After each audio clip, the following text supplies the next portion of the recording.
All right, shalom, y'all. Shalom, Most High in Christ bless. Happy Sabbath, everybody. I'm your brother Jacob. And to my left, I'm your brother Joab. I'm not going to comment. Hope everybody's enjoying the beginning of the Sabbath. The day the Lord set aside for us to rest, just as he rested, because we're his people. Tonight's topic is out of Africa. And in light of some new information, I decided to bring out like 3 places where we were taken from. Just 3, because there's many, many, many places. And many places we were taken. But we're just dealing with 3 locations, and then from those locations we were brought here. There's some stuff I left out too. And then some of it's fairly new. There's a sister named B-I-H, over in Cameroon, and she told me about Bimbia. I hadn't heard anything about it. She was saying it was one of the biggest slave ports over there. But yeah, so Bimbia is in the western banks of Africa. But let's start out like we usually do with Ezekiel chapter 3 this time. We switch back and forth, but it's saying the same thing. Mm-hmm. Ezekiel chapter 3 and verse... Give me verse 1 first so I can make a quick point. Okay. Shalom, Most High in Christ bless. Happy Sabbath to the 12. The book of Ezekiel, chapter 3 and verse 1. Moreover, he said unto me, Son of man, eat that thou findest. Eat that thou findest. What you think that means? Mm-hmm. Go ahead. Eat this roll, and go speak unto the house of Israel. So did he say, son of man, go and take you this loaf of bread, this roll? Did he say, go and eat that? Nah. And then go speak to the house of Israel? Is that what's being said? Go ahead.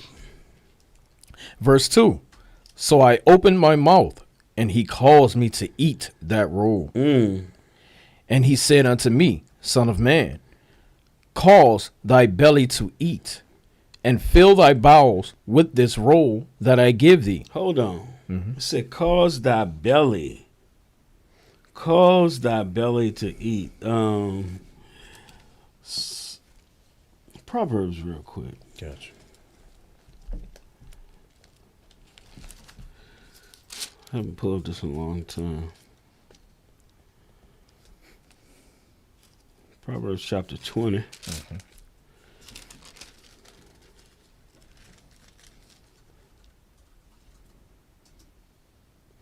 And verse 27. The book of Proverbs, chapter 20 and verse 27. The spirit of man is the candle of the Lord, searching all the inward parts of the belly. Right, searching all the inward parts of the belly.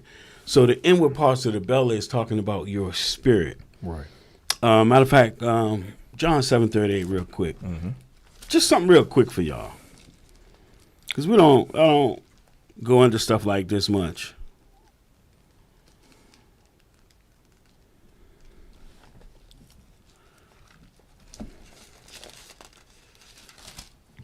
John 7:38. The book of St. John, my bad. Chapter 7 and verse 38. He that believeth on me, as the scripture hath said, out of his belly shall flow rivers of living water. So out of his belly, meaning out of his spirit, right? Mm-hmm. Revelation 10. Mm-hmm. Revelation 10 and 9. All right.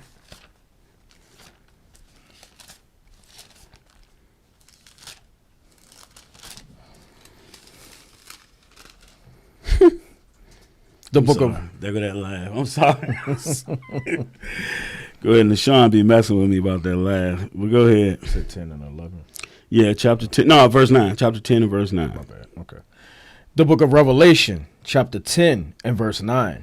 And I went unto the angel and said unto him, give me the little book. Mm-hmm. And he said unto me, take it and eat it up. Eat it up. Go ahead. And it shall make thy belly bitter. See that belly bitter. What makes your belly bitter is because you see the atrocities and the things that we going through, how the Lord is punishing us. Right. When you read in these scriptures for our disobedience.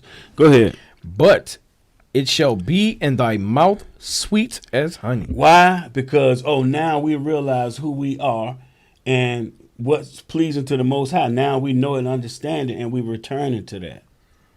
Go ahead. Verse 10.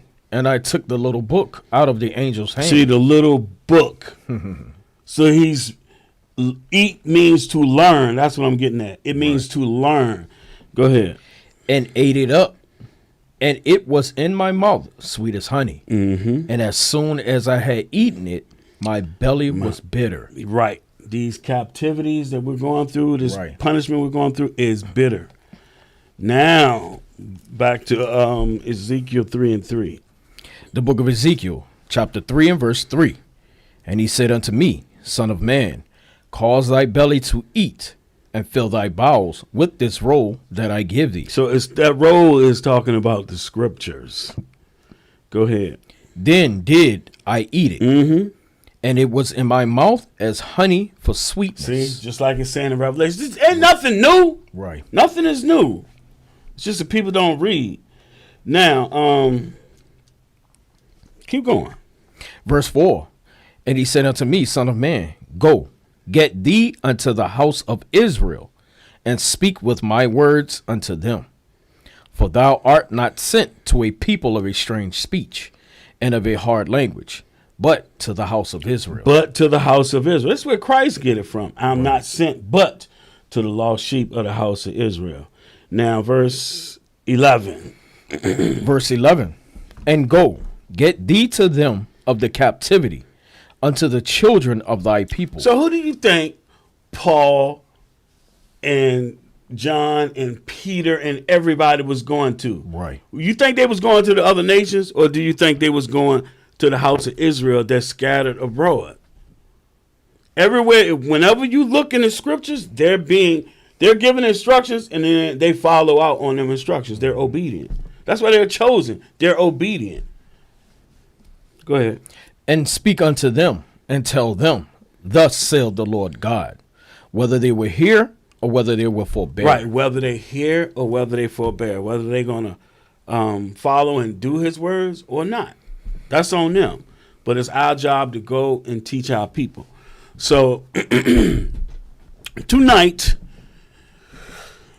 out of Africa, we're dealing with scholarship tonight. Mainly western banks of Africa. We got a lot of stuff for y'all to look at. We're going to read through it real quick. But first, give me Luke 21. Now, if you're watching this class, you know about Deuteronomy 28. We're going to be scattered to the four winds, scattered to the four corners of the earth. So, Luke 21 and 19. I love this verse right here.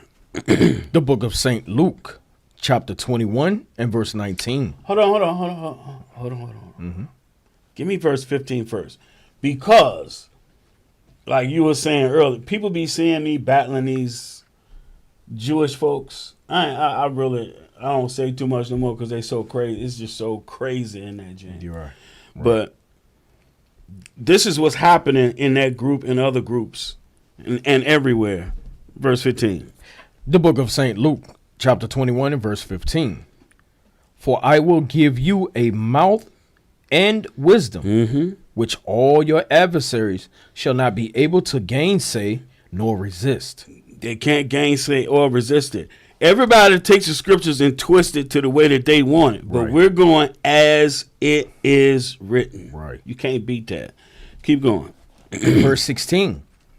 And ye shall be betrayed both by parents and brethren and kinsfolk and friends. And some of you shall they cause to be put to death. Come on. Damn. And ye shall be hated of all men for my name's sake. Right. That's including Israel and the other nations. Go ahead. Verse 18. But there shall not an hair of your head perish. In your patience possess ye your souls. Right. In your patience possess ye your soul, man.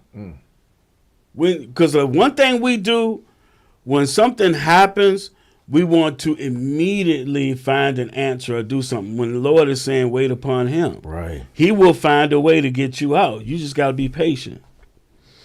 Go ahead. Verse 20.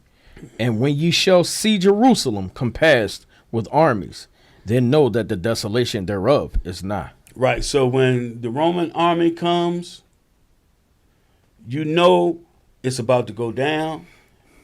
The siege is coming like it's prophesied where you're going to eat your children. All that kind of stuff is coming and it's there. It's talking about 70 AD. Go ahead. Verse 21. Then let them which are in Judea flee to the mountains, and let them which are in the midst of it depart out, and let not them that are in the countries enter thereinto. Right. So many of our brothers and sisters fled into Africa, trying to get away from the Romans, Right. from our brother Esau.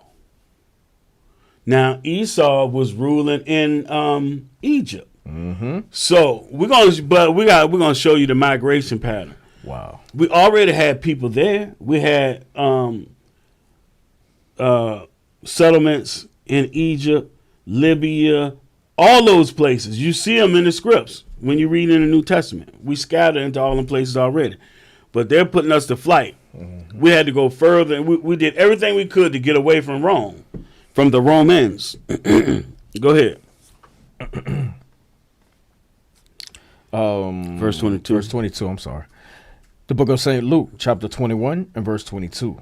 For these be the days of vengeance, that all things which are written may be fulfilled. He's referring back to Deuteronomy 28, those curses. It must be fulfilled. Go ahead. But woe unto them that are with child, and to them that give suck in those days. Now, why are you saying that? Because in the curses it says you're going to eat your children. Right. People better understand these words have meaning. Go ahead.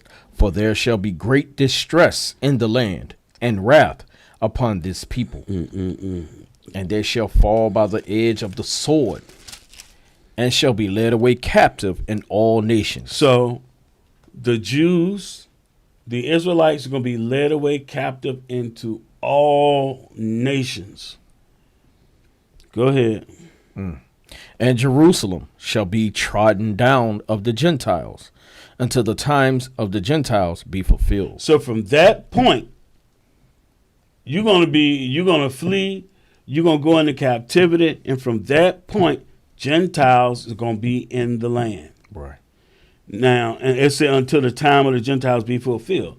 That ain't talking about Gentiles coming into the fold. That's not what it's talking about. It's talking about Gentiles being in rulership and being in our land, like you see in Revelation 11. It's given to the Gentiles. All right, that's it for that verse. Now, give me Zephaniah. So we're dealing with Africa. So give me Zephaniah 3.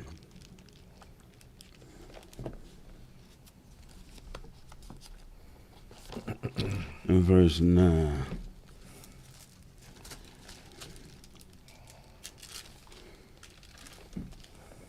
The book of Zephaniah, chapter 3 and verse 9.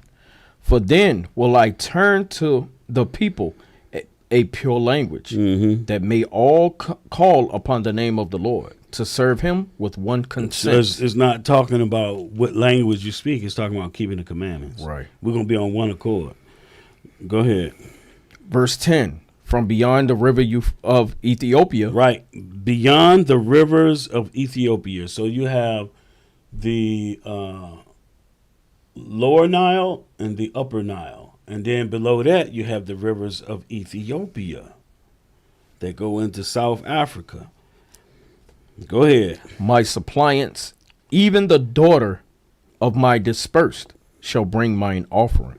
So Israel is going to be all throughout Africa. We're scattered all in Africa. My friend, we everywhere. We Madagascar, everywhere. Right. So it says, from beyond the rivers of Ethiopia, my suppliants, even the daughter of my dispersed, shall bring mine offering. Give me what verse Sean kept trying to pull on us. Isaiah 66. Right. I think it's funny because, seeing this, people always try to put their own spin on everything. Instead of going as it is written. I think it's Yeah. Watch this. y'all off subject. We're going to show you something.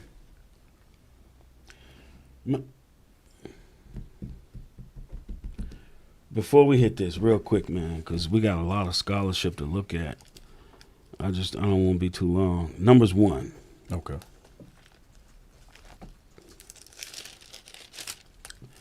Actually, well, no, I'll see when I get there. It might just be one verse in Numbers 1 and then Numbers 2.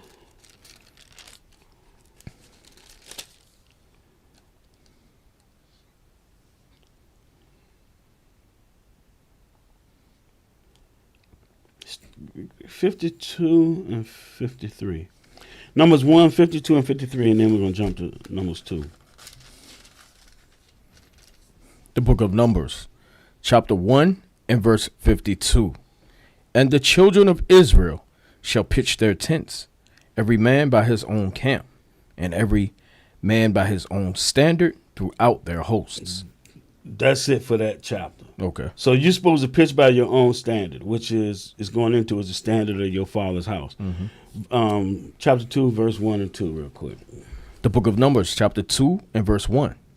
And the Lord spake unto Moses and unto Aaron, saying, every man of the children of Israel shall pitch by his own standard, with the ensign of their father's house. The ensign of your father's house.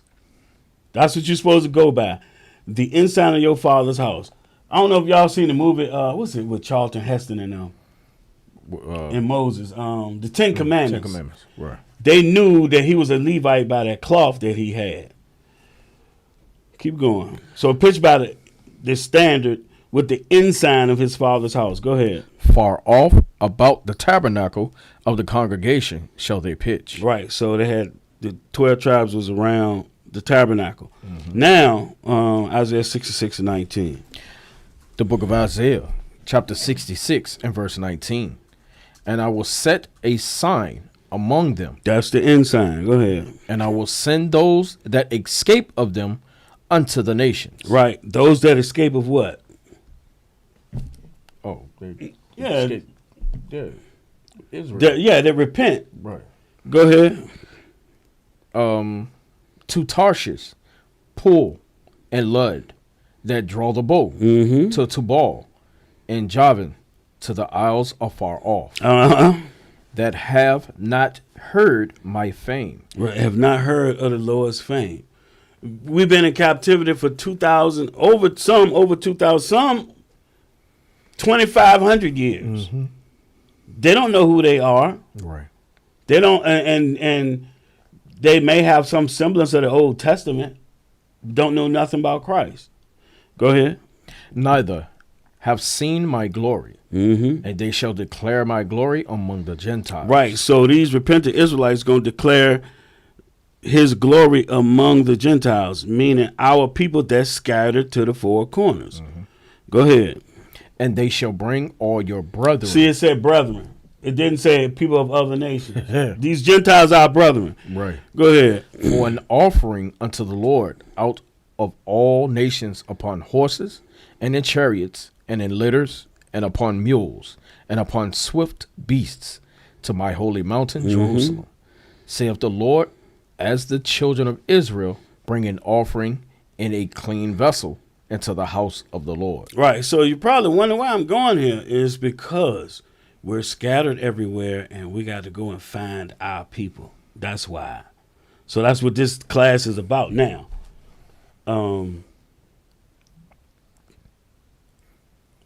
Isaiah 11.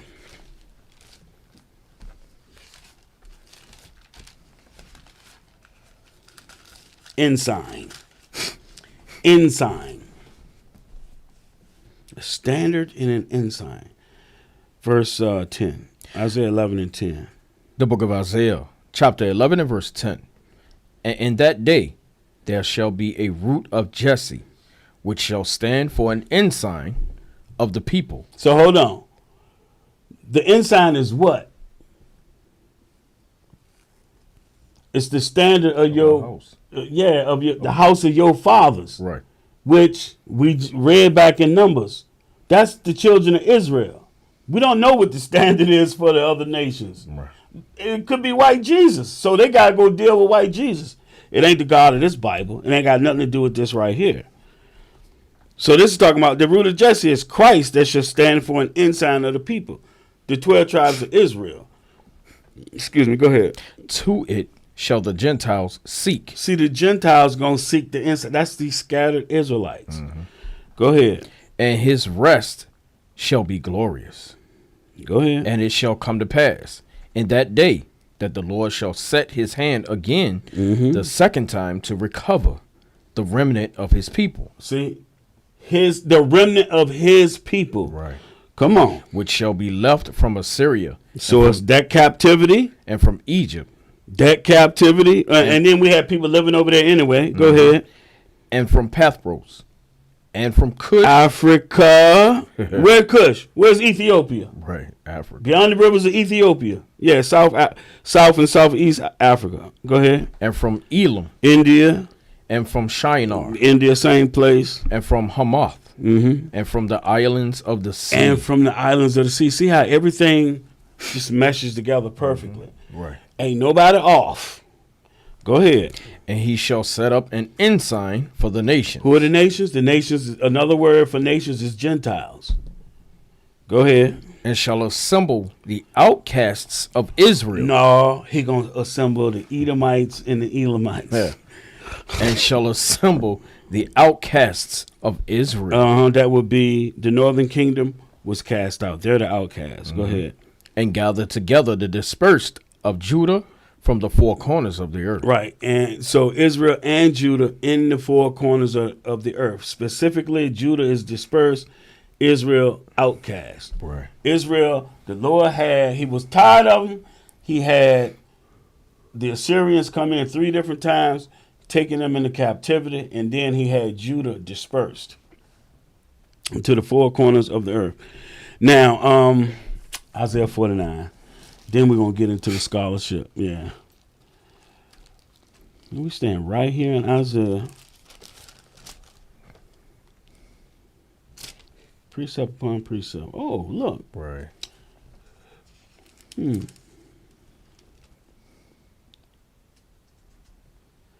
Verse 22.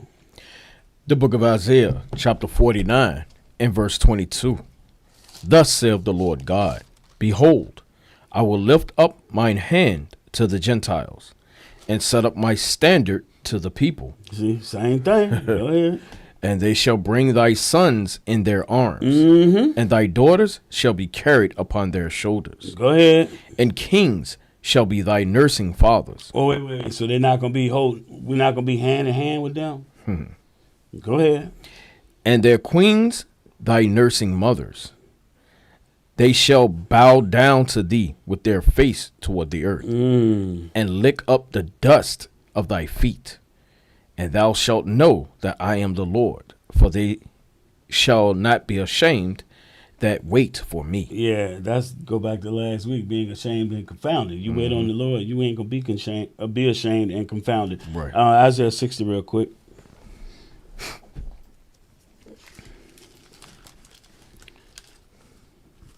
Give me verse 9. Okay. Jason. The book of Isaiah,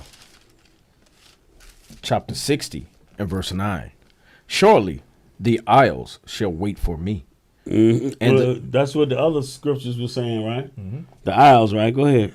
And the ships of Tarshish first, to bring thy sons from far, their silver and their gold with them, unto the name of the Lord thy God, and to the Holy One of Israel, because he hath glorified thee. Right, verse 10. And the sons of strangers shall build up thy walls, and their kings shall minister unto thee. For in my wrath I smote thee, but in my favor have I had mercy on thee. Right, pretty consistent, huh? Verse 14. Verse 14. Thy sons also of them that afflicted thee. Go ahead. Shall come bending unto thee. And all they that despise thee shall bow down themselves down at the soles of thy feet.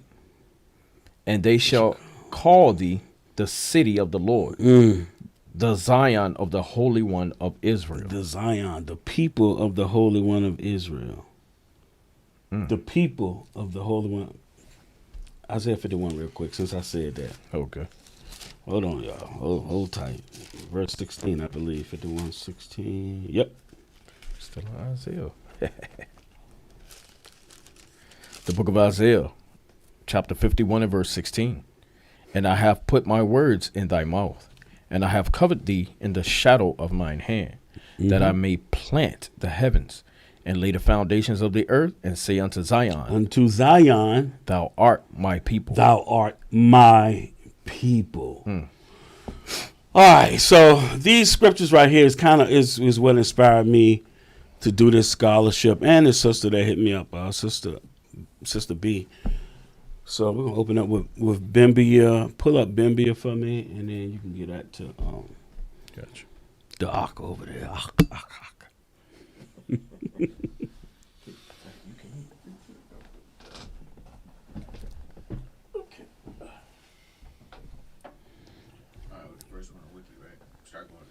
Yep. Yeah, they should be in order. Bimbia. Shalom, Most High in Christ bless. Happy Sabbath. This is Bimbia on Wikipedia. Bimbia was an independent state of the Ishbu people of Cameroon. In 1884, it was annexed by the Germans and incorporated in the colony of Cameroon. It lies in southwest region to the south of Mount Cameroon and to the west of the Wari estuary. Is situated at the east coast of the Limbi subdivision. In 1932, the population of Bimbia was about 2,500 people. Bimbia was the first place white men, the Jamaican and English Baptist missionaries led by Reverend Alfred Saker, set foot on the Cameroon shores in 1858 from Fernando Po. There, he built the first school and first church. Later, he went to Victoria, where he built the Ebenezer Baptist Church. The Bimbia man was the first person to go to Saker's school and the first to become Christian. You see that? You see that? Indoctrination. Here comes the white man, and here comes his school and his Christianity. So you take these people and indoctrinate them. Now, at one time, the French was in control of Cameroon. There's a movie I like, and we was looking at some parts of it the other day called Tears of the Sun. And it's some stuff in that movie. They're chasing this dude trying to kill this guy because he was the rightful heir of the Igbo nation. And when I first saw that movie, that stuff went right over my head. And then in that movie, when they get to Cameroon, they're speaking French. So the French, as the sister was telling me, that history of that slave port there, the French talked the people into destroying it because it brought back bad memories. Right, erasing the damn history, man. Erasing the history. We got to find all the history we can and keep that and give that to our kids until the Lord come back. They don't want anybody to revisit the evil that they have done. Now go to the next one, the Subu people.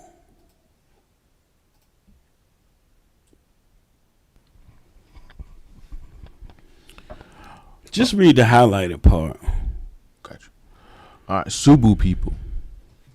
The Ishbu Isua Bimbians are a Bantu ethnic group. Bantu. So the Bantus all throughout the land of Africa, and many Bantus say that they are Israel. They're Jews. But I have seen where you have Semitic Bantu and you have Hamitic Bantu. Go ahead and finish that. Who inhabit part of the coast of Cameroon. Right. Now, see in the bottom to the right-hand side, I have it underlined. It says Cameroon. But then it says religion, predominantly Christianity, African traditional religion, but Christianity. Y'all gonna find out wherever our people are. Christianity or Islam is heavy. Yeah, That's it's real. pushed. It's pushed on our people. Absolutely. So, and then another thing that's happening right now, we may do it. It just depends. But one thing that they're doing, you have the Jewish people going around finding our people in Africa and other places and giving them Judaism. Still trying to throw them all. Right. It's Satan. No matter how you look at it, it's Christianity, Judaism, and Islam. Everywhere our people at. You can drop that one. Let's go to, we're going to move right through these because we got right much. Early European contacts. I don't know what I named it. Yeah, you just got it. Bimbia 1, 2, 3, 4. So it's the third one. Oh, okay. All right. Early European contacts. Portuguese traders reached the Whydah estuary in 1472. So another thing you're gonna find out is the Portuguese were the first ones to go out and start getting slaves everywhere. Their hands in that little bitty place, because the Iberian Peninsula is Spain with a little block of Portugal, and they're the main ones going everywhere carrying slavery. There was in East Africa carrying people over to India and the islands and everything over there. That little bitty nation, man. Go ahead. Must be some special. Just the places where I got it bracketed off. All right. Portuguese traders reached the Whydah estuary in 1472. Over the next few decades, more Europeans came to explore the estuary and the rivers that feed it, and to establish trading posts. The Ishbu carved out a role for themselves as middlemen, trading ivory, cola nuts, and peppers from the interior. However, a major commodity was slaves. Slaves. Go ahead. Most bound for plantations on nearby islands such as Enoban, Fernando Po, Principe, and Sao Tome. Sao Tome. Sao Tome is one of the places where the black Jews of Spain and Portugal were exported to. They were exiled to. And there's some confusion with that. We'll show you at the end. When they're talking about, you have black Jews that were kicked out of Portugal and sent to these islands, and then they tell you that it was white Jews, that they were white. When you're dealing with Esau, man, you don't know what to believe. He tells so many damn lies. Go ahead. Some Bimbia legend grants Ikuma Mokundu, a former Dikolo chief, to have said that it was when Alfred Saker came with his Christian religion we stopped the slave trading. The Bimbia... Hold on. But they're the ones that's pushing. They got permission from the Pope to put people in slavery. If they didn't accept Christianity, slavery. Go ahead. The Bimbia used to catch some non-natives and sell them as slaves to the Spanish ships that came to Bimbia, but never landed because they were afraid of the natives, whom they termed savages. Right, because the white man was not scouring all through Africa snatching people. The Africans was doing it and selling them to the white man. Go ahead. Ikuma Mukundu used to be a pirate and fought the Spanish people for their properties. The Spanish people got furious and decided to bomb Dikolo, Bimbia. When the information reached the locals, they made visible peace signal. When the Spaniards came back, some indigenous went to the sea to meet them and make a peace pact and promise never to worry them again. Go down to British influence. No, yeah, we'll go to the next one. It looks funny on my page I got you. because I got the whole thing. All right. British influence. British traders became the dominant European presence in the region by the mid-19th century, and the Crown used them to enforce abolition of the slave trade in the Gulf of Guinea. So we're gonna show you a map in a little bit, but Guinea is a term for a great big area that includes all these different coasts and places where our people were. Go ahead. In 1844 and 1848, King William signed anti-slavery treaties. In exchange, the traders provided him with annual gifts of alcohol, guns, textiles, and other goods. William was also asked to forbid practices the British viewed as barbaric, such as sacrificing a chief's wife upon his death. With William's blessing, Bimbia became a haven for repatriated slaves and escapees from the illicit trade, which continued for many more years. So slaves was escaping over there. Go ahead. The British also endeavored to educate the Christianese, the Bimbians. King William rebuffed the earliest Christianized. Thank Christianized. Yeah, that's important right there. Trying to turn them to Christianity. And they have. They have, man. It's bad in Africa. They be walking around with white man Jesus statues carrying them gents. Yeah, go ahead. So, all right, the British also endeavored to educate and Christianize the Bimbians. Mm-hmm. King William rebuffed the earliest missionaries because he did not agree with their insistence on prayer in opposition to polygamy. Go ahead. In 1844, however, Joseph Merrick convinced William to let him open a church and school in Bimbia. In 1858, the Spanish ousted Protestant missionaries for their base at Fernando Po.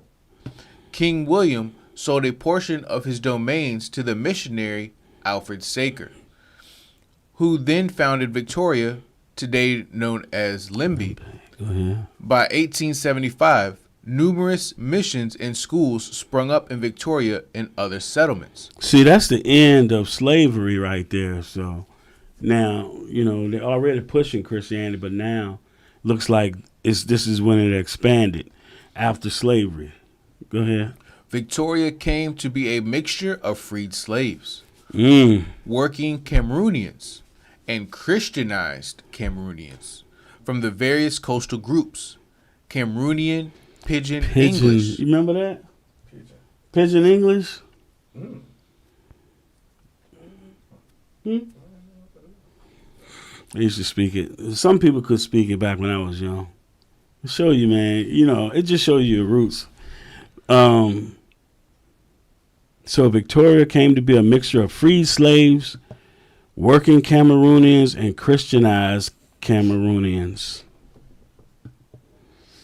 Go ahead. Cameroonian Pidgin English began to develop at this time. Mm-hmm. Ishbu society was changed fundamentally by the European trade. European goods became status symbols, and some rulers appointed Western traders and missionaries as advisors. Hold on, I gotta say this right here, man. So, and just knowing history or learning about a lot of history, they were getting the natural resources from these people, taking them back to Europe, manufacturing the goods, and then sell it back to them or trade it back to them. Remember when Queen Elizabeth died? A lot of people was bringing that stuff up. Yeah, that's what you said. When we were looking at the World War, Yeah. they got filthy rich off of all that, the colonization and taking from people, taking natural resources. They still do it today. Right. Still to this day. Right. The people want their stuff back. Right. Everybody's saying you stole this, you stole that, and we want it back. Want it back. Like 2 years ago, right during the pandemic,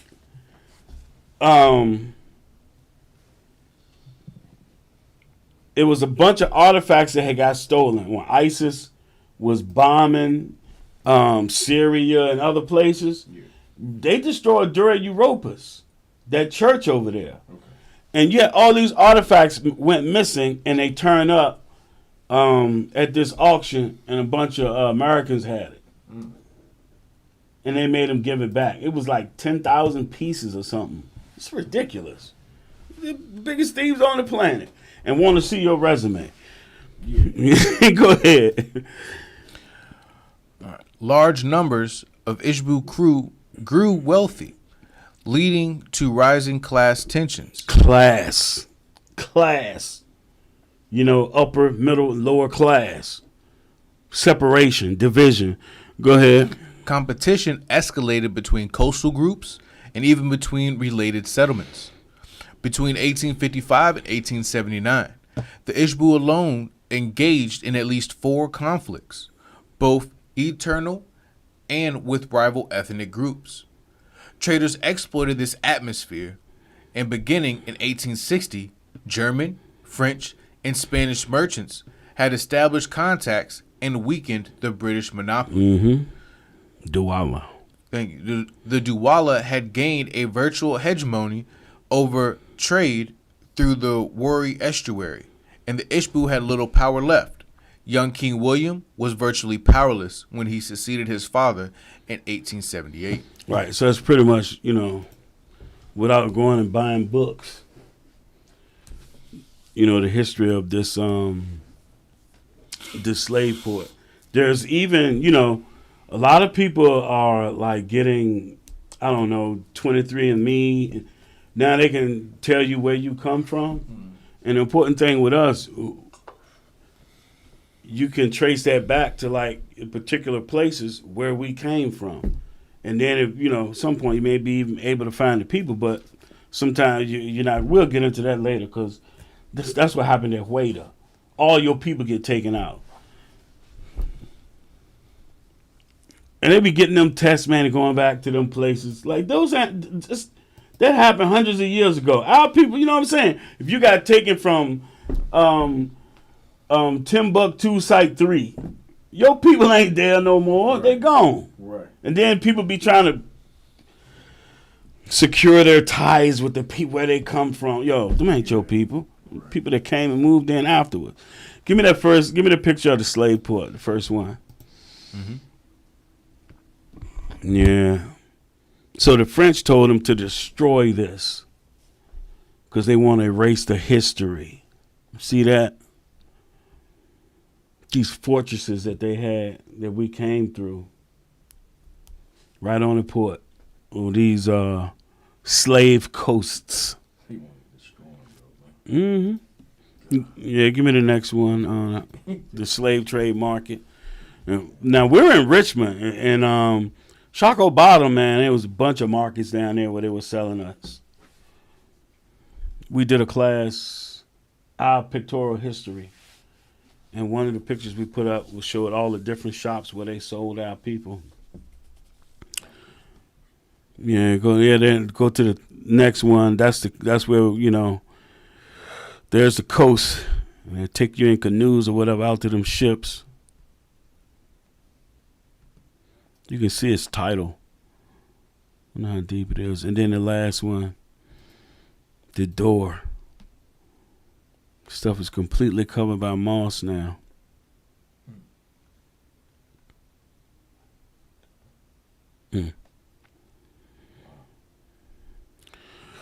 So now, let's go to Kingdom of Whydah.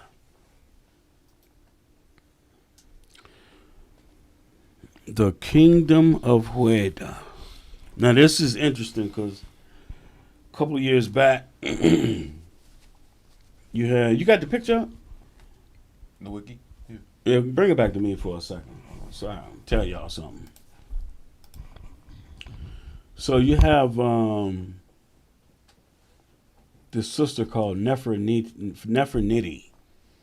She's with the apologetic Christian with them anyway. You know, like Vocab Malone and was faithful to God. Just Anyway, so they show this video of this brother that went over there. He's, they always say debunking Israelites. The problem with debunking is where you gonna bring where the truth at. Right. If all your videos you just debunking, where's the truth? Right. How come you ain't pushing truth? Right. So the guy goes to he goes to the village. He goes to Whydah. And he's talking to the supposed elder of the village. That dude ain't look like no elder. And he's asking him, did you ever hear, was this place ever called Juda? Did Jews ever live there? And he's like, no, it was never called whatever. And anyway, Whydah was called Juda. But things happen over time. The people that are there now are not the people that were there before. Right. And we're going to show you that. So Kingdom of Whydah. So Whydah is named now after a bird. But it had different names before that. So go ahead, read that. All right. Kingdom of Whydah. The Kingdom of Whydah. Don't even try to pronounce it. I got you. But also known and spelt in old literature as, Whydah. Was a kingdom on the coast of West Africa. Oh, let me do it. Okay, go. Whydah, Juda, Whydah, Juda, and Juda. Go ahead. Was a kingdom on the coast of West Africa in what is now Benin. Mm-hmm. It was a major slave trading area which exported more than 1 million Africans to the United States and Brazil before closing its trade in the 1860s. In 1700, it had a coastline of around 16 kilometers. Hold on a second. So in the 1860s, this is when the slave trade was abolished. Okay. That's why you keep seeing that timeline. That's when they was Christianizing people in Bimbia. Go ahead. Under King Hoffen, this was expanded to 64 kilometers and stretching 40 kilometers inland. The Kingdom of Whydah was centered in Savi. It also had connection to the city of Juda. The last ruler of Whydah was King Hoffen, who was disposed in 1727 when Whydah was conquered and annexed by the Kingdom of Dahomey. Why is that significant? The Kingdom of Dahomey. Mm-hmm. The new movie, The Woman King. The Woman King. The Woman King. Those people were selling our behinds. Right. The Kingdom of Dahomey. Go ahead. Name. The name of Whydah is angelicized form of Juda from the Whydah Gibi language and people of Benin. Today, the Beninese city of Juda bears the kingdom's name to the west of its former Popo kingdom, and most of the European slave traders lived and worked. Most of the European slave traders lived and worked. Go ahead. The area gives its name to the native Whydah bird and to Whydah galley, a slave ship turned pirate ship owned by pirate captain Black Sam Bellamy. Its wreck has been explored in Massachusetts. Wait a minute. I thought they didn't have slaves in the North, bro. It might not have been as prominent as it was in the South, but they were still doing the dog. Why do you think it was so easy for the people to come from the South, seeking slaves up north, or taking regular average people from up north? It was easy for them because they ran everything. Well, even if you escaped up there, they would go up there and find you and bring you back. Yeah.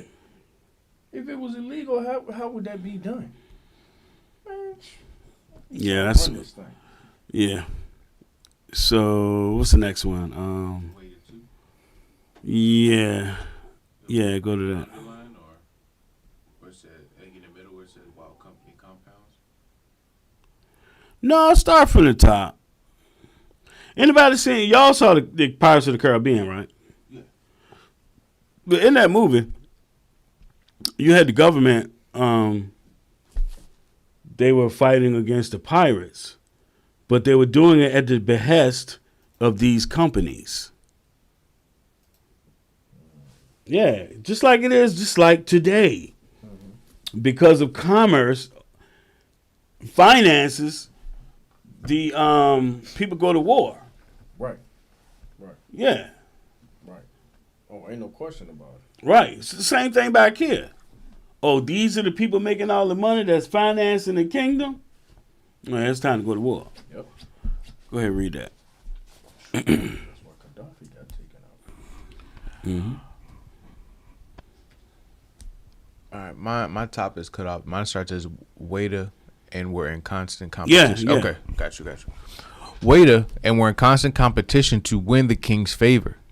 The French East India Company presented Hafen with 2 ships worth of cargo and an extravagant Louis XIV style throne, while the British Royal African Company gave a crown as a gift for the newly appointed king. So that's 2 of the companies right there. You got the French and the British. There's a lot of history in this stuff. The slave trade, they fought each other. They had wars in the Caribbean. So remember, they say 1619, right?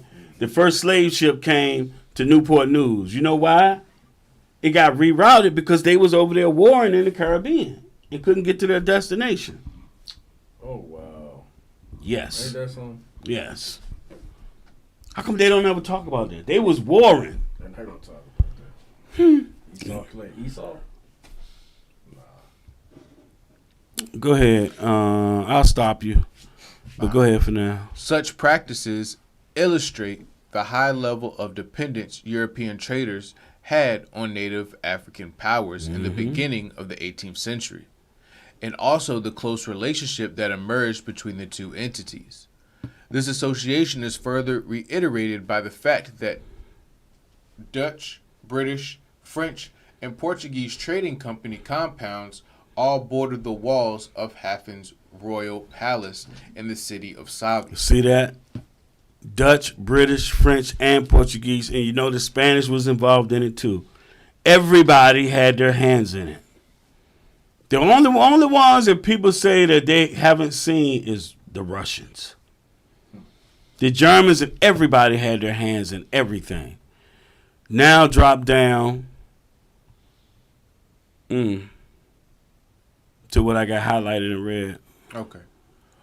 Owned by the Portuguese. Oh, no. Start at the top. Wow. Yeah. Okay, got you. While company compounds facilitated the interaction between European traders and native Africans, the true center of European operations in Whydah were the various forts that existed along the coast near the town of Gwili. So look, you see how it says forts? So when we was looking at Bimbia, we read the history of Bimbia, and then we looked at the pictures. It's showing you, so they would have a fort, and that's where they would collect. What else they called it?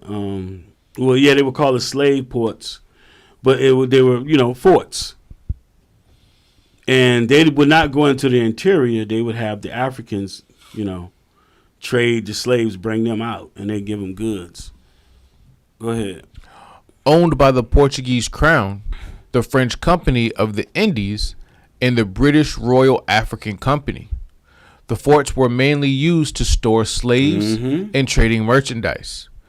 Made up of mud walls, the forts provided tolerable protection for the Europeans, but were not strong enough to withstand legitimate attack from the natives. Now drop down to the last where it says this relationship. This relationship would take a drastic turn with the decline of royal authority an increase of internal power struggles throughout the 18th and 19th centuries that gave way to French colonization in the region in 1872. French colonization. You ever wonder why Africans be speaking all these different languages? You be like, what? What did he say? Why is he speaking French? Why is he speaking Creole? Why are they speaking English? Why are these ones speaking Spanish or Portuguese? I wonder why. Go ahead. Take over by Dahomey. In 1727, Whydah was conquered by King Agaja of the Kingdom of Dahomey. Right, that's your movie, The Woman King. Remember, those were his personal soldiers. Right. Now go to the map. So, I'm gonna have to. I'll find this book. There's a book that tells you the original name of Whydah was Juda, and the Portuguese were the first ones there, and the name of it was called Juda, and they said that they believed that the people there were Jews. And then they decimated through the slave trade. They took so many of them that the people that was left fled from that area. They had taken so many out that the remnant fled. So none of the people were there anymore. But these Christians gonna go over there and ask the people that's there now, "Oh, you ever heard this? Did y'all was a place named this? Are y'all descendants of the Jews?" It don't make no sense. Go to show you too. I think we all, because we're all dark skinned, we look Right. How white of them. Now, I think I blew it up on there, didn't I? Yeah, so I got the Negro Land map up now. Yeah, Negro Land. Is the map. So right there where it says, see, it says Upper or Proper Guinea. Remember I was saying that Guinea is a territory of West Africa. It covers a lot of countries. But right there where it says Proper, right where the R is, you see Kingdom of Juda or Whydah Slave Coast. Then below that, in small writing, Whydah and Juda. And this big controversy, you know, oh, it's named Whydah after the bird. That's after the fact. That's after our people are taken from there. Right. Now give me the what I call that map? Black Jews map. This I couldn't remember the guy's name. I think it's not Sloan. Sloan is later. I forget this guy's name. Yeah, Cecil Roth. Cecil Roth made this map. So in the same places. Now this was done at the end of the 1800s. This map was made, and all the places in red is black Jew communities. Now, and when I say black Jews, that's our people that's keeping the customs, because they never take into their thought process the many of our people that ain't give a damn and won't keep in no laws or nothing, just doing whatever they wanted to do. But right there you see Ashanti, known Israelites. To the left is Sierra Leone. We're going there in a little bit. But Ashanti, known Jews. You'll see Jewish traces. You got 3 arrows there. Then you got Dahomey Jews. Then you got the land of Dahomey. Then you got Benai Ephraim, which means, Benai means son of Ephraim. And then Nigeria, you got Levite cities. Then to the right of that, it says houses. And Levite cities again in Nigeria, right next to Cameroons. This is basically the places we're dealing with. Bimbia in Cameroon. And like Whydah right now, Whydah, those are Igbos. Nigerian Igbos. And then we're going to make our way over to Sierra Leone. You can drop this map. Let's go down. Go down that way. Yeah, so I forgot. Then I wanted to get a brother a shout out because it's something on WordPress. He put this together, but I couldn't go back and find it. But I did get some screenshots. You go ahead and read that. Just the places where it's bracketed in red. Note, there are also West, East, and South African tribes still on the continent of Africa that claim to be Jews also. Bilad al-Sudan, the Bantu peoples, Yoruba, etc. Right. See, Bantu again. There's, in the Jewish group, y'all just some Bantus, or y'all just Guinea. Okay, say what you will. Say whatever you want. You don't fit no curses. Come on with it. These events and destruction dating back to Pompey the Great resulted in multitudes of Jews fleeing Israel, as well as the slave markets being flooded with Jews. Mm-hmm. It is estimated that over 1 million Jews fled into Africa during this tumultuous time period of history, as we have seen so many times before when Jews have been exiled. Mm-hmm. There's more detail on this in my previous articles. Tacitus, a Roman historian, even states his thoughts on the origins of the Jews to be descended from Africans. Others assert that the reign of Isis, the reign of Isis, the overflowing population of Egypt, led by and Judas, discharged itself into the neighboring countries. Right. Many again say that they were a race of Ethiopian origin. Right. Ethiopian origin meaning burnt face, meaning black people. That's what, because there was no nation known as Ethiopians then. Ethiops is the original word. It's a Greek word that meant burnt face. Go ahead. That was it. Oh, okay. Go to the next one, website 2. Yeah, next one.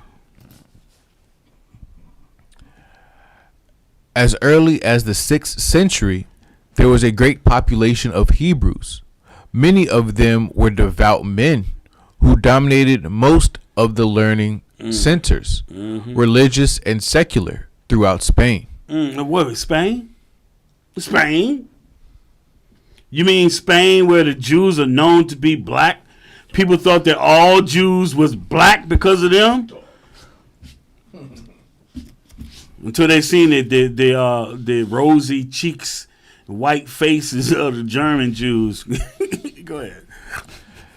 They were once again persecuted for the practice of their faith, and many were forced to convert to Islam or flee. It wasn't until the great Inquisitions of Spain in 1492 and Portugal in 1496 that Hebrew Israel migrated in great numbers to the Mediterranean coast in northern and western Africa. Right, fleeing. We had to leave. Fleeing into Africa. To go from Spain and Portugal into Africa, it's right there. It's right there.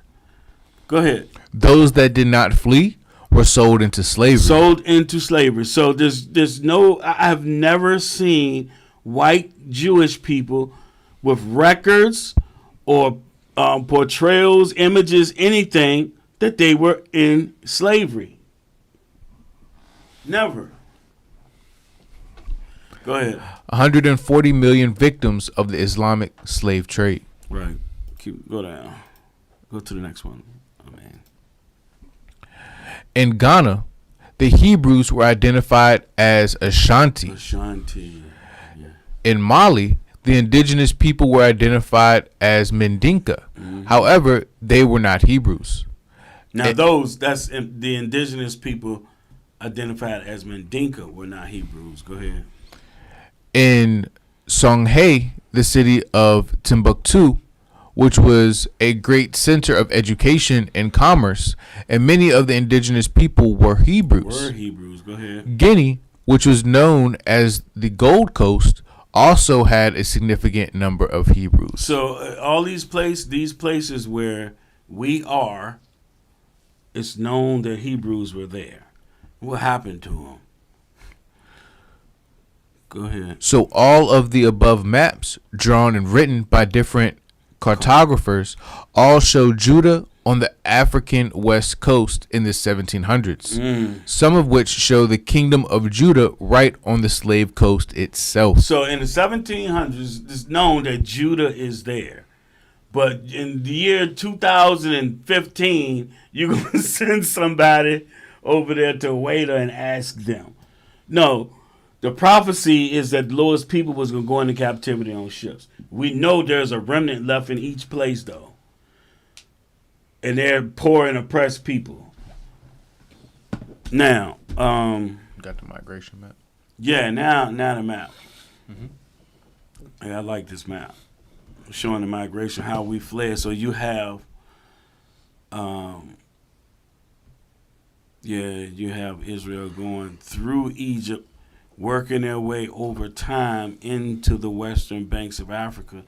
Then you have those that went south through Yemen into East Africa and worked their way down to the south. And we there now.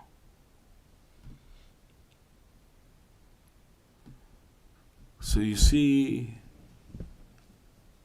West Africa, and it's got, right, it's showing those that were taken in South America, those taken the Caribbean, and then those to North America.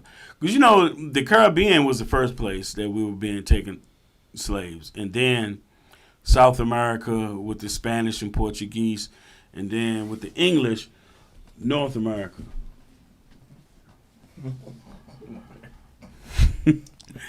Now, all right, now, so, brothers and sisters from Whydah, made to be slaves. And we have some documentation on where they were taken. So pull up Creole New Orleans. It's a book I got about 6 months ago or whatever. Creole New Orleans, Race and Americanization, edited by Arnold R. Hirsch and Joseph Longston. Okay, go to the first one. Now watch this, y'all. There was only a handful of black slaves in Louisiana before the first slave trading ship arrived from Africa in 1719, the year after New Orleans was founded.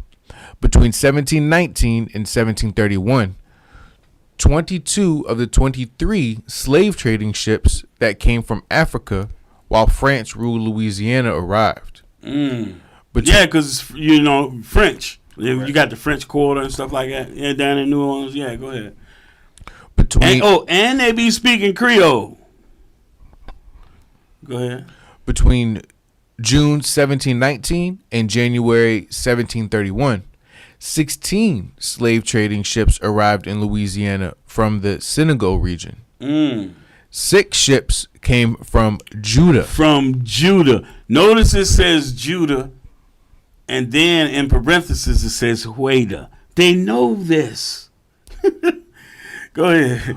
Whydah, a slave trading post on the Gulf of Benin near Dahomey. So our people were.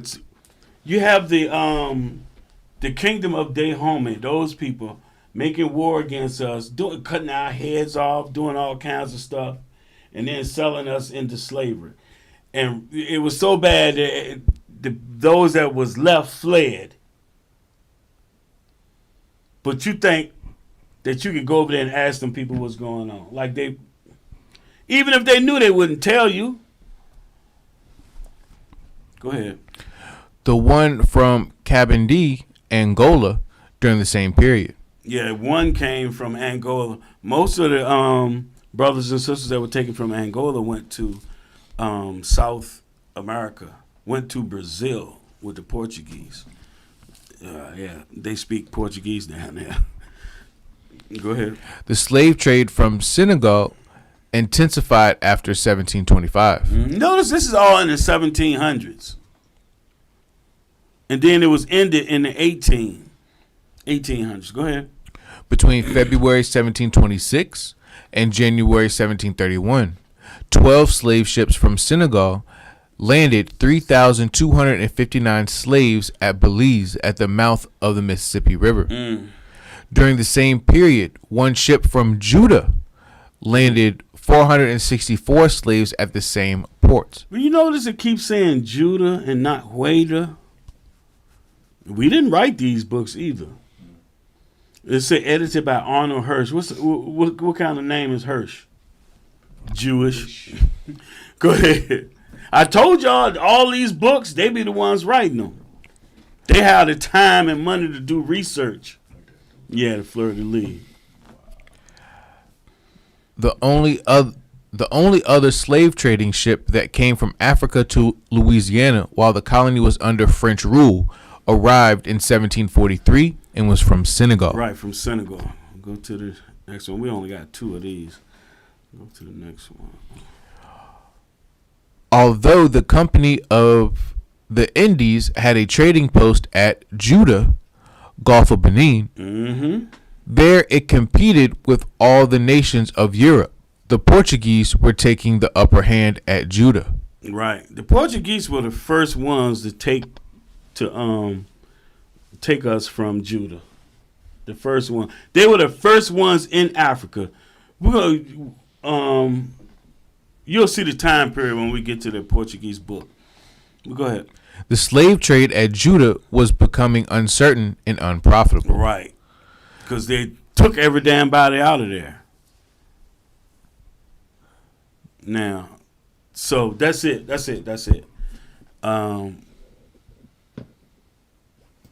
Now, Sierra Leone. Moving pretty good. But remember, so you have like Nigeria, the Nigerians, people in Whydah, they're also known as Igbos. The majority of us that were brought to the United States were Igbos. Igbos for sale. Some said Igbos for sale, then some said Negroes. The same. But go ahead, Sierra Leone. All right. Sierra Leone first became inhabited by indigenous African peoples at least 2,500 years ago. The Limba was the first tribe known to inhabit Sierra Leone. Who are the Limba? Man, the Limba, they're known Jews. The white man went over there and got them wearing yarmulkes and prayer shawls. Yeah, you can see 1,000 of them at the synagogue at one time, like praying. That's the Limba. The dense tropical rainforest partially isolated the region from other West African cultures, and it became a refuge for peoples escaping violence and jihads. Because you have Islam running rampant too. They're forcing you to become, to be in Islam, to be a Mohammedan. That's what it was called back then. Go ahead. Sierra Leone was named by Portuguese explorer Pedro de Sintra. Another way, man. Naming the land after himself. Go ahead. Well, naming the land, period. Go ahead. Who mapped the region in 1462. The Freetown estuary provided a good natural harbor for ships to shelter and replenish drinking water, and gained more international attention as coastal and transatlantic trade supplanted trans-Saharan trade. So did you see, what's the movie? Was it God of War? No. What's the joint? The Russian dude when he got locked up? You talking about the one that the U.S. just released? Yeah, just released for Brittany Griner. I know the movie you're talking about because it starred Nicolas Cage. Yeah, Nicolas Cage. Something Man of War. So I got my phone. I'm trying to find out.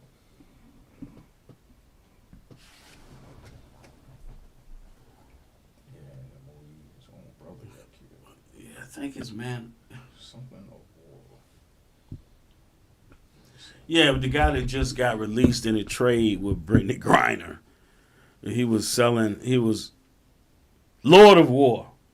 He was a warlord. He sold guns. So the name of it was Lord of War.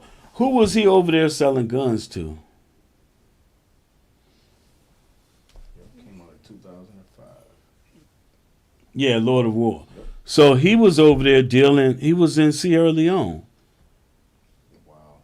Yeah, I think they were fighting. He's supplying the guys that are the RUF, and they were fighting against, I think, the leaders in Freetown or something like that.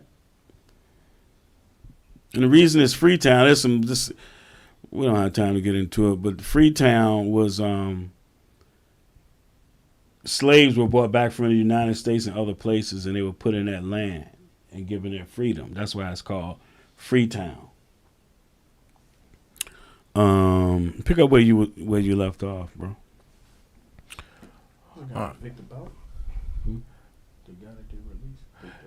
In the mid 16th century, the main people invaded.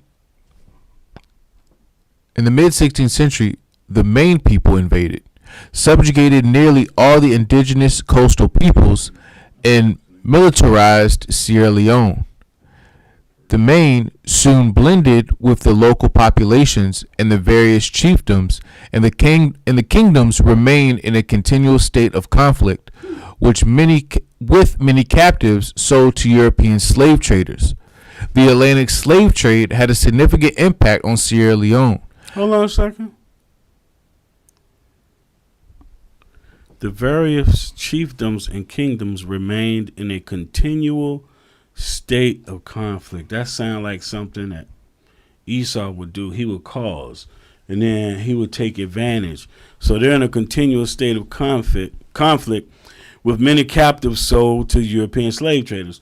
So while they're having conflict, the people that they don't put to death, they take them as hostages or slaves, and then they're selling them to the white man. I bet you he was boosting it up. Bet you. Go ahead. The Atlantic slave trade had a significant impact on Sierra Leone. Mm-hmm. As this trade flourished in the 17th and 18th centuries, and later as a center of anti-slavery efforts when the trade was abolished in 1807. Mm-hmm. British abolitionists had organized a colony for black loyalists at Freetown. Yeah. And this became the capital of British West Africa. A naval squadron was based there to intercept slave ships, and the colony quickly grew as liberated Africans were released, joined by Afro-Caribbean and African soldiers who had fought for Britain in the American Revolutionary War. The descendants of the black settlers were collectively referred to as the Creoles. Or Creoles. I do not like how Esau just puts names on everything. Afro-Caribbean. Liberated Africans. Africa is a damn landmass, man. Damn sleight of hand. But that's how Freetown was created. Now, it said 1807 they was using that jank as a base because slavery had been abolished, but it still went on for another 60 daggone years. And so they were like, when you watch the movie The Amistad, they were trying to catch slavers. Mm-hmm.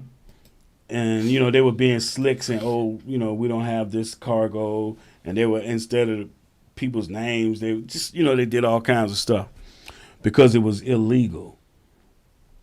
And you can see that even in that movie. Now, where are we? Got a little red mark at the very end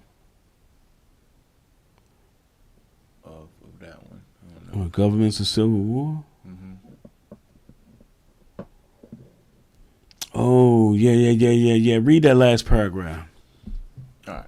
I don't know if any of y'all watched the movie Amistad. When they take them and put them in prison, and then they're arguing over what part of the prison, they're all in this one big cell, and then they're arguing saying, no, this Timney land. And the other ones are going, this Mende land. Beefing over turf. Come on, man. Go ahead.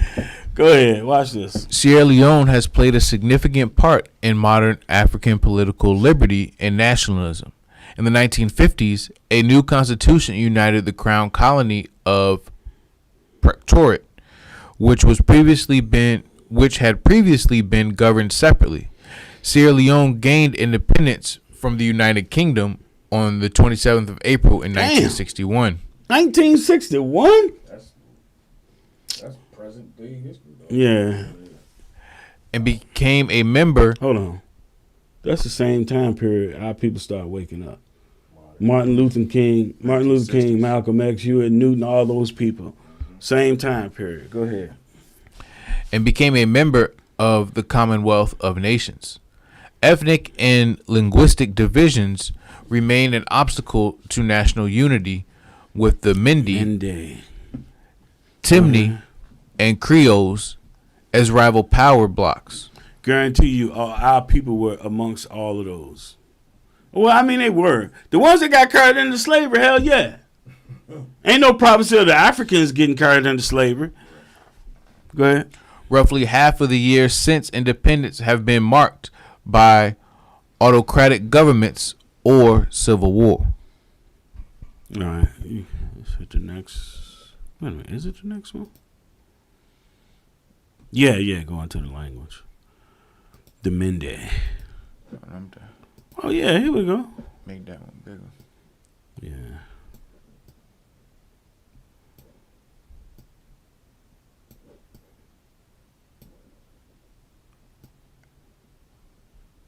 So we're showing, how the Bimbia. I forgot to mention you have the governor of what's that place Kedar's from? Colorado. Mm-hmm. The governor of Colorado, I believe, he is he's Cameroonian. Yeah, I mean, with the DNA test, we're finding out like these areas where we come from or where they took us from. Yeah, he's from Cameroon. He's a famous Cameroonian. Another Cameroonian is our brother Juda.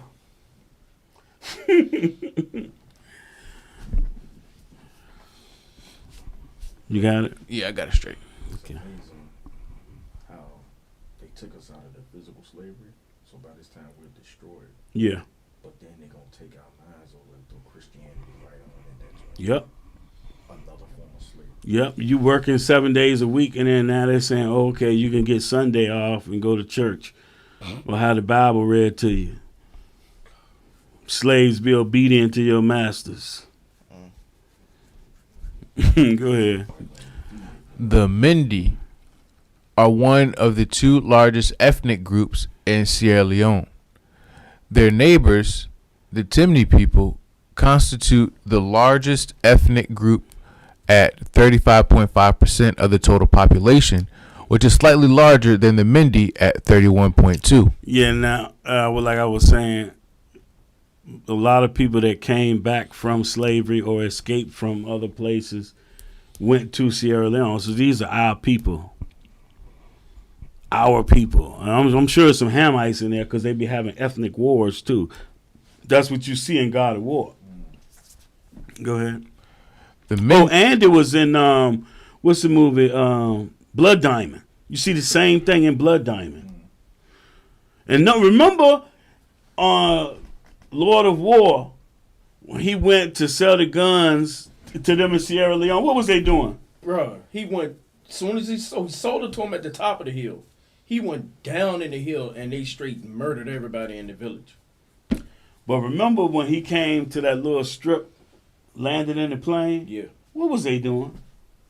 What were they doing? It's been a while since I said it. They was wilding out. They had rap music playing, Yeah. and they was wilding out. That movie was crazy. It was good. Yeah. It was crazy, but it was good. Yeah, but you see a lot of stuff hitting in them movies, man. Those is our people over there. You ever seen that film?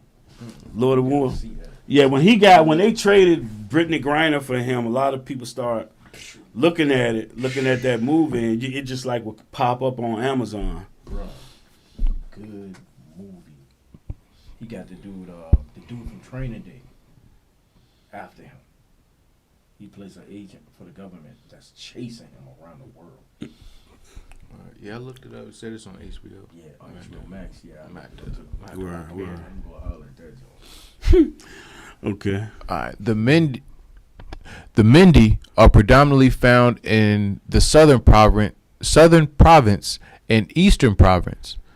The Mindi are mostly farmers and hunters. Some of the major cities with significant Mindi populations include Bo, Kinima, Calahun, and Moyamba. Like a majority of African nations, Sierra Leone's political parties are often tied to specific ethnic groups and have been dominated by the Mindi on the one hand and the Timni and their longtime political allies, the Limba, on the other. The Mindi are known to typically support the Sierra Leone People's Party, while the Timnis and Limbas are associated with the All People's Congress Party. That's weird, man. Go ahead down into history. All right, history. Regional warfare throughout the 19th century. Hold on. Democracy ain't biblical. Go ahead. It's not? The Lord showed me that I should not vote Republican. Lord showed me I shouldn't vote for nobody that ain't our people. I just told my mom the same thing earlier. I said, man, Lord, don't deal with politics. Right. It's a dictatorship. Right. Go ahead. Regional warfare throughout the 19th century led to the capture and sale of many Mindi speakers into slavery. Most notable were those found aboard the Amistad. Remember I said when they was in the jail, this is Bimbia land. Oh, this is Timney land. And both of y'all in jail. Go ahead. In 1839. They eventually won their freedom and were repatriated. That means that they were taken back. And when you watch the movie, they were taken back to the land. When they got there, their people was gone because they was all sold into slavery. This event involved 52 free Mindi people stolen by Portuguese slavers in 1839, who were shipped via the Middle Passage to Havana, Cuba, where they were sold to Cuban sugar plantation owners Jose Ruiz and Pedro Montes. Hold on, let me see if it's worth going. Yeah, go all the way down to where it say heritage. Oh, that last paragraph. Yeah. In the Americas, especially the United States, researchers have discovered that elements of African culture had long persistence. In some areas where there were large groups of enslaved Africans, they kept much of their heritage. I hate when it says enslaved Africans. I hate that. You don't just say Europeans. They say where they come from, man. It's annoying. European contact. European contact, 15th century. Portuguese ships began visiting Sierra Leone regularly in the late 15th century. That's 1400s. See, the damn Portuguese was the first ones everywhere. They must specialize in hunting or something. Well, the Lord had it on them to go and do that. Right. Had to. Go ahead. And for a while, they maintained a fort on the north shore of the Freetown estuary. This estuary is one of the largest natural deep water harbors in the world, and one of the few good harbors on West Africa's surf-battered windward shore, Liberia to Senegal. It soon became a favorite destination of European mariners to shelter and replenish drinking water. Some of the Portuguese sailors stayed permanently, trading and intermarrying with the local people. Damn.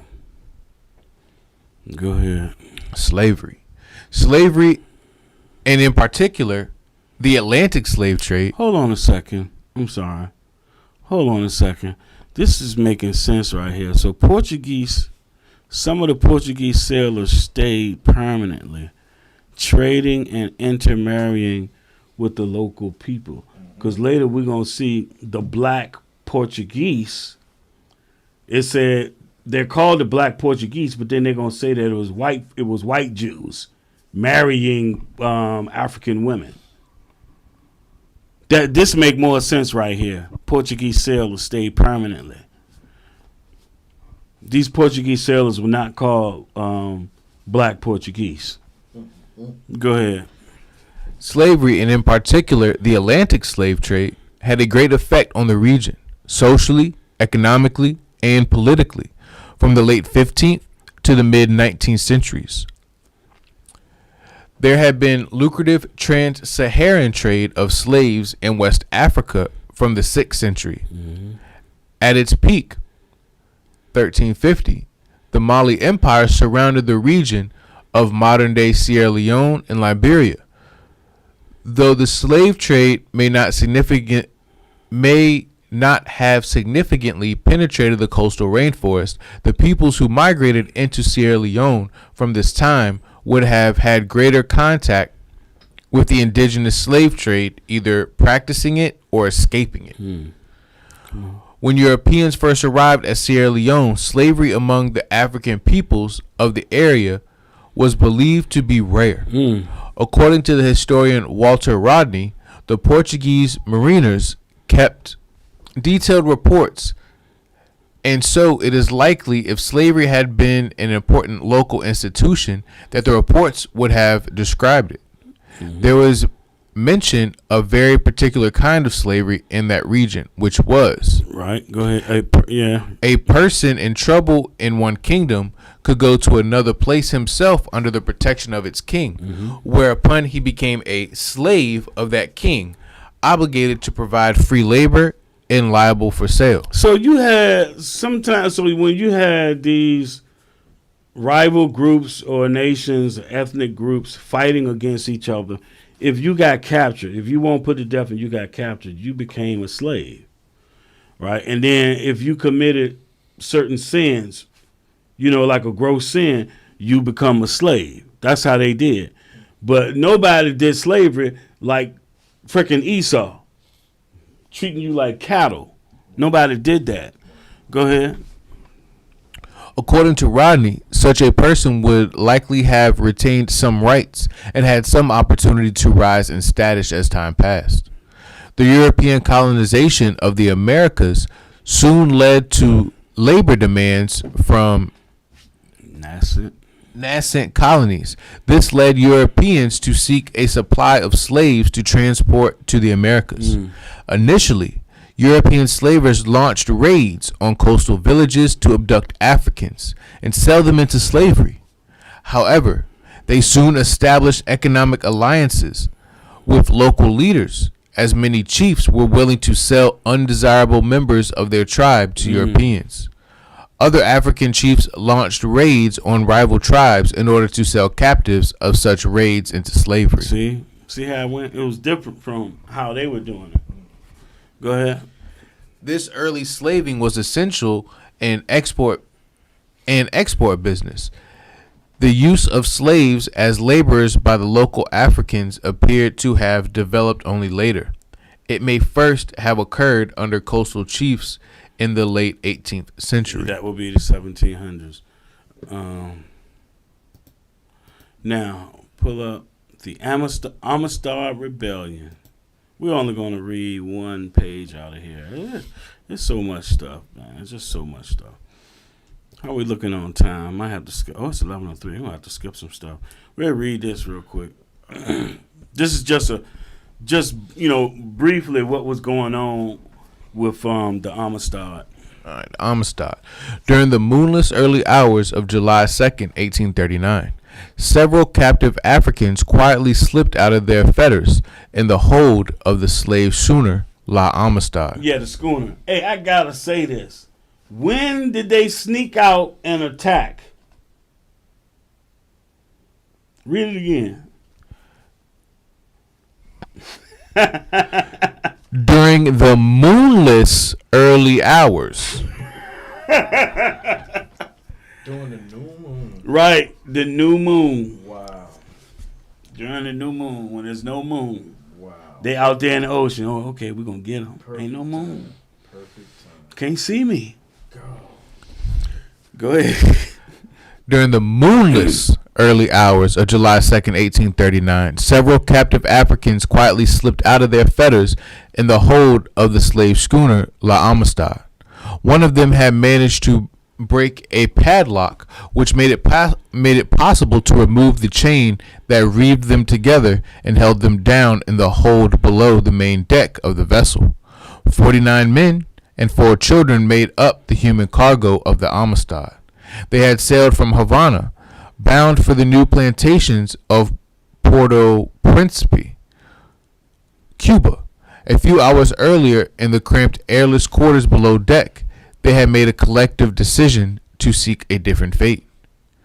A group of 4 men, Cinque, Frecorna, Moro, and Kimbo, led the way as they climbed up and out of the hatchway onto the main deck. They moved with grace and precision of warriors accustomed to daring midnight attacks. All right, so that's it for that. We're only going to do, I just made a quick decision. We're going to do the life of, Equiano? Aloda Equiano. We're going to do him. And then what we're going to do, I'm sure Al is going to do class tomorrow. We got New Moon tomorrow night. Mm-hmm. Double 7. Right. So let's just come on for a few minutes tomorrow night after the when the new moon come in, and we'll just bring this out. Like we'll do a little history, hit the scriptures on the new moon, and then call it a wrap. So we're going to deal with, because it's getting late. Yeah, it's 11:06 now. We're going on 2 hours. So let's go with the interesting narrative of the life of Oloda Equiano. This brother, he's taken from Nigeria. He's Igbo. Very interesting story. This dude, he ended up being in Europe, and this dude said, "It's nobody here that wants to be righteous." He ran all these Christians. Nobody want to keep commandments. He's like, nobody wants to be righteous. But anyway, let's get into it. You got his picture up there? Yeah, I'm about to switch to the first one? Yeah. All right. Now read, start where it says the benefits. I want y'all to see this. Just above where it says the West Indian Plains. Oh, I see. Okay. The benefits of such a mode of living are obvious. Mm-hmm. The West India planters prefer the slaves of the Benin or Igbo to those of any other part of Guinea. Right. See, remember I showed y'all where Guinea was. So that's a great big area. You got all these different tribes, all these different places where Israel is. But the West India planters, this has to mean like in the Caribbean. Remember, you have the West Indies in the Caribbean.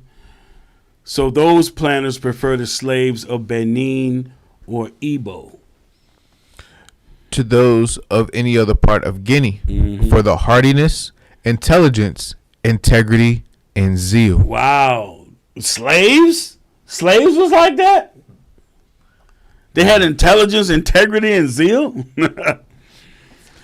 Go ahead. Numbers of the natives of Igbo, now in London, might be brought in support of this assertion. 4. In regard to complexion, ideas of beauty are wholly relative.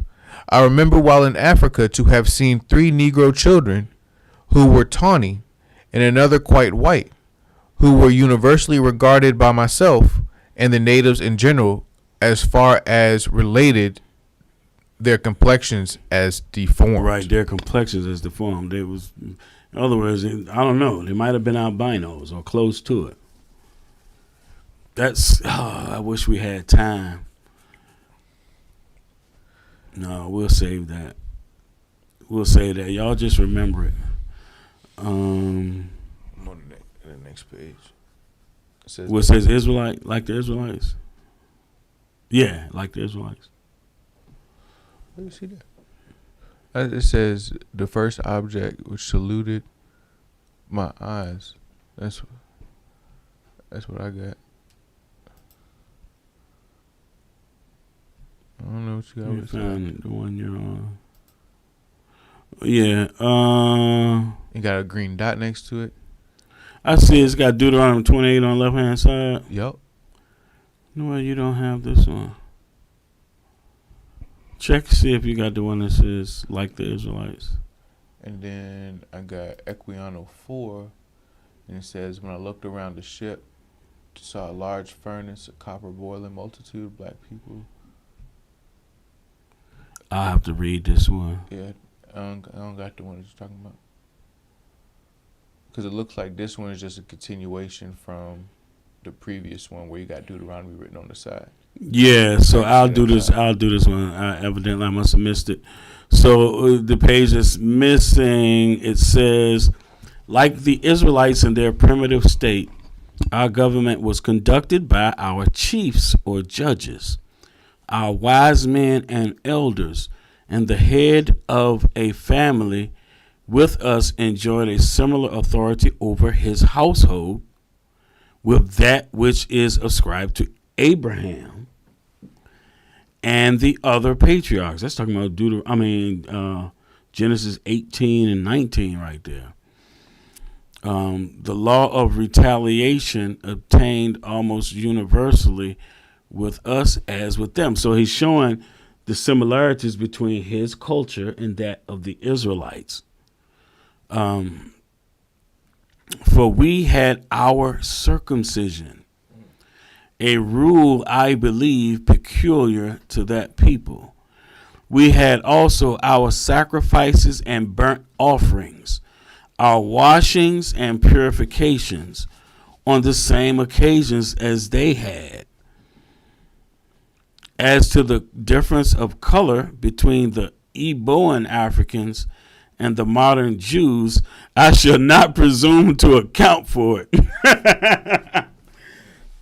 Talking about them damn white Jews.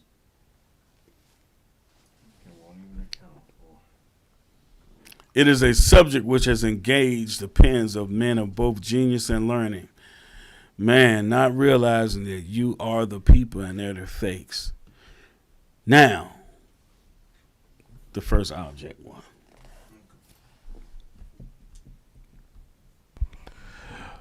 The first object which saluted my eyes when I arrived on the coast was the sea, and a slave ship, which was then riding at anchor and waiting for its cargo. Right, so that's when the so-called white man, he wait down at the beach, down at the shore, and wait for the kings and for them to send the slaves.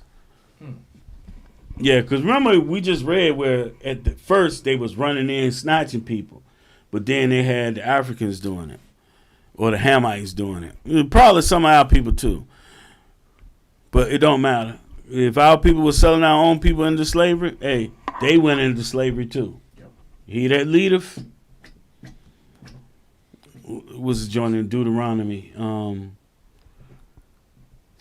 I'll find it. Go ahead. Just to highlight the stuff. Gotcha. Because it's talking about the so-called white man right here. Their complexions too differing so much from ours, their long hair, and the language they spoke, which was very different from any I have ever heard. United to... So, remember it said in Deuteronomy, I got the scripture right there, a language that you ain't going to understand. Right. And then people be saying, oh, they knew who Esau was. They understood it. No, they didn't.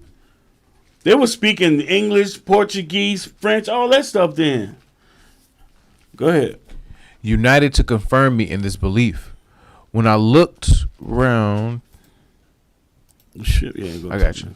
When I looked around the ship, too, and saw a large furnace or copper boiling, and a multitude of black people of every description chained together, every one of their countenances expressing dejection and sorrow. Hold on. You want to know white Jewish people on chains in them ships?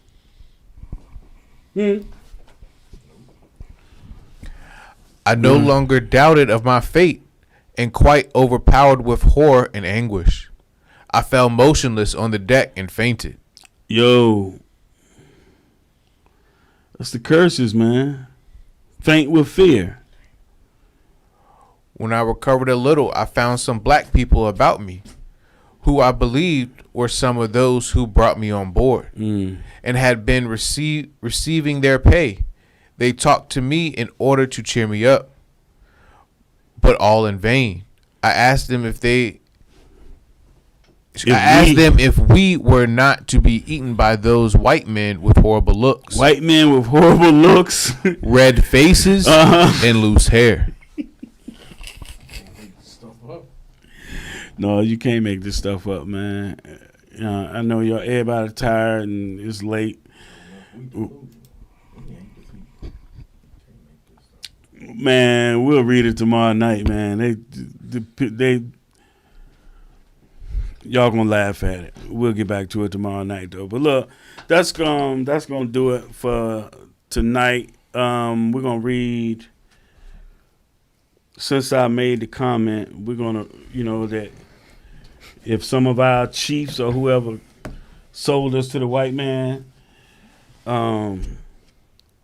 this verse right here is for them. Deuteronomy 24 and verse 7. The book of Deuteronomy, chapter 24 and verse 7.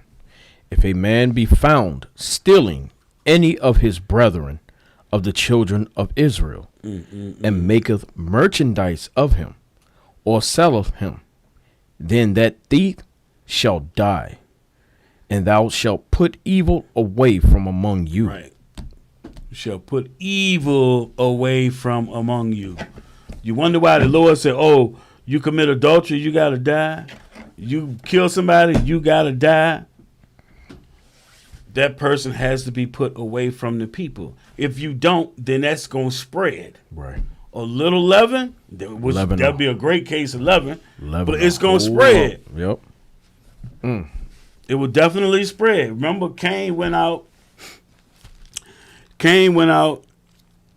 He killed Abel, right? It was Genesis 6 real quick.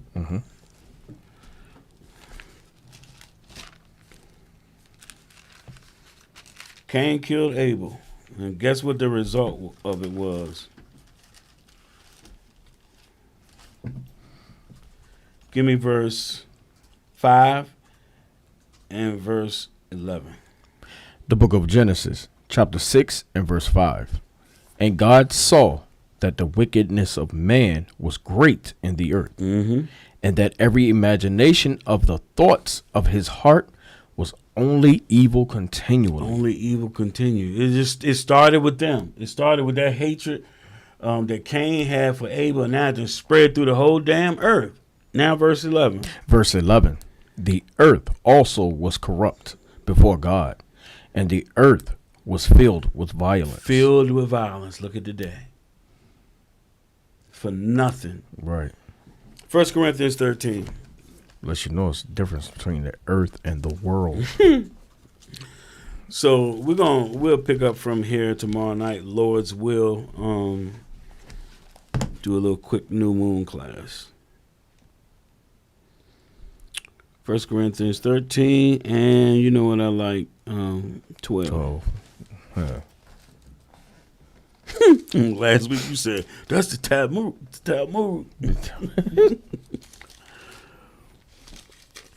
The book of 1 Corinthians, chapter 13 and verse 12. For now we see through a glass darkly, but then face to face. Right. Now I know in part, but then I know even as also I am known. Right, because we're going to be with the Lord. The Lord going to teach us. Ain't going to be no lies. Ain't going to be no guile. Go ahead.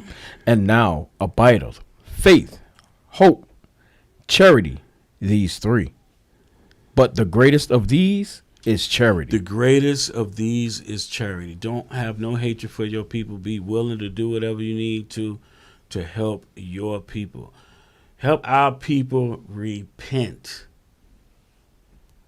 Turn back to the Lord our God. And keep the commandments. All right, I'm Brother Jacob. And I'm Brother Joab. That's been our time. And we had Brother Jeremiah, as usual, on the computer. And we're going to go out with this song. Shalom. Most High in Christ bless everybody. Shalom.